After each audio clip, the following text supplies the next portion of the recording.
If you're an experienced board gamer and you're looking for a new game to play, you probably have a list of things to determine if you're interested in playing or not.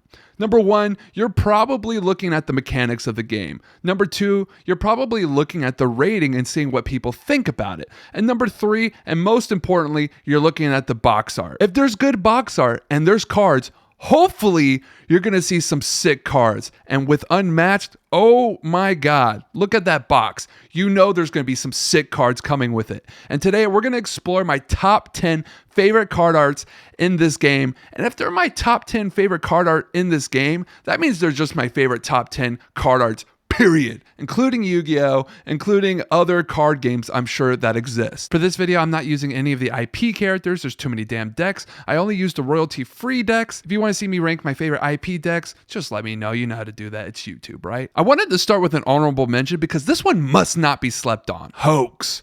This is from Bigfoot. This is a great card. It's not my top 10, but damn it, it sure is 11. This is a great card because Bigfoot is doing the classic Bigfoot, awkward pose whenever he gets a picture taken of him. It looks very Scooby-Doo-esque. And I think it's cute, right? When does Bigfoot get to be cute? He's a horrifying monster in Unmatched's depiction. So it's nice to see them have like a little sense of humor with this, because you're not always going to get a sense of humor with some of these cards. Some of these cards are very serious, and you do not want to laugh at them, okay? Because they're masterpieces. All right, here's number 10. Sly Monkey. Sun Wukong is a monkey, and I am a monkey man. I eat bananas every day. It's giving kung fu. It's giving ancient. Sun Wukong is becoming my second favorite, most fashionable Kong other than Donkey Kong. It reminds me of his clones, right? Because you get to see little after images of him too, so it's very thematic to his deck. Sun Wukong's deck is not subtle. It's actually quite loud, and some would say busy. But for me, I'm pretty goofy, you can call me a kind of quirky guy because I think Scott Pilgrim is a great movie. So next we have Alice's card, The Other Side of the Mushroom. I think this is pretty self-explanatory why it's one of my favorites. It's a mushroom, an eyeball, looking kind of like a mushroom eyeball tentacle monster. That's just a combination of some of my favorite things to look at. It's trippy. I don't think this character is in the book. Definitely not in the movies. Speaking of the color green, god damn, that's a lot of green. And it's for a good reason, because this is Robin Hood, and he wears green and he hangs out in the woods because he's got to hide, right? He's so woodsy that his fucking face is just made of trees now. And he's looking good, man. This is how he should look. I'm tired of assuming everybody has a face. This is what I want to look like when I wake up in the morning. This is, like it or not, liberals, this is what a real man looks like, okay?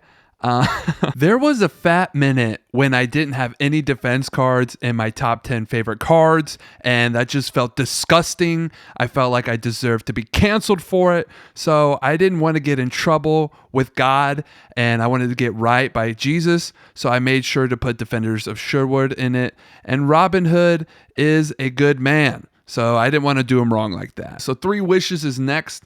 Damn, what a good looking card. I would say amongst my friends, a lot of them agree that the genie has the best looking cards in the game. You notice that I pick a lot of scheme cards. Scheme cards are amazing. I think they are kind of like the centerpiece of a deck usually. And they save up the best art for the schemes, typically. Three Wishes, it's very thematic, right? You got the draw 5 cards. I believe that's like asking for riches. So I believe this face right here is like stoked about being rich. And he's kind of looking like he's sexually satisfied. All right, for the rest of your turn, your card's values or 4 cannot be changed. So I'm guessing that's the middle dude right here. The middle dude, he looks pretty confident, pretty threatening, but not menacing. He just looks like a figure you don't want to really fuck with. If all my cards' values were 4s, yeah, I'd be scared of me too. And we have each opponent discards 2 cards. To me, this is like greed. This is for asking for like wishing for death on someone or wishing someone had less. So that's why you have this face right here. It's kind of like the I'm a shitty guy face. I would call it the Karen eyes. Right? This person looks like an unsatisfied customer, looks like he's about to ask for a refund, not because they didn't get what they wanted, but to make you have a worse day and to get you in trouble with your employer, which is not nice. We have Step Lightly. Okay, speaking of subtle, okay, look, I don't just like all the loud cards. This is just 2 feet. And if you know a thing about me, I like some toes. Okay, and on Invisible Man, this is actually a very sexually charged card, believe it or not. I mean, if you think about it, Invisible Man is completely naked, and he's only wearing shoes, which is actually one of my many kinks. So this is he's just doing it for me, whether I can see it or not. It's the thought that counts. He's just walking real careful, and he's being as quiet and as sneaky as possible. But honestly, if he wanted to be sneakier, he wouldn't wear shoes and he'd reveal them dogs. All right, let's go to the next card.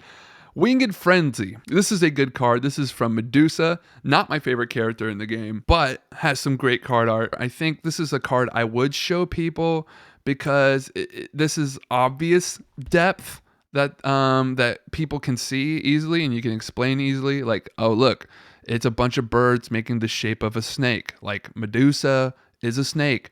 Birds are badass. And harpies. Okay, I just realized that. That's how much of a fucking artist I am. Like, I just realized this is for the harpies, and I bet you already knew that. Why did I make this video? All right, well, this is really cool because it's light green. I love the shade of green it has. Yeah, I would with Medusa. Okay, let's keep on going. Baptism of Blood. This is a Dracula card. This is also somewhat subtle, I would say. Like, it's chill, it's scary. And to me, Dracula, actually, his cards look like a horror movie from the 70s kind of poster. I think that's very cool. Obviously, Dracula, if Dracula's in a movie, most likely it's a horror movie. I actually don't like blood very much, so this is actually a card I get uncomfortable looking at, but it's so good because of that too. It's like, wow, it's scary, it's terrifying.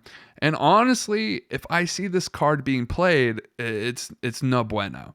And that's because it's a scary looking card and the effect is quite threatening too. So this is exactly what you want from a card. You want to intimidate your opponent, and you want to be good at the game.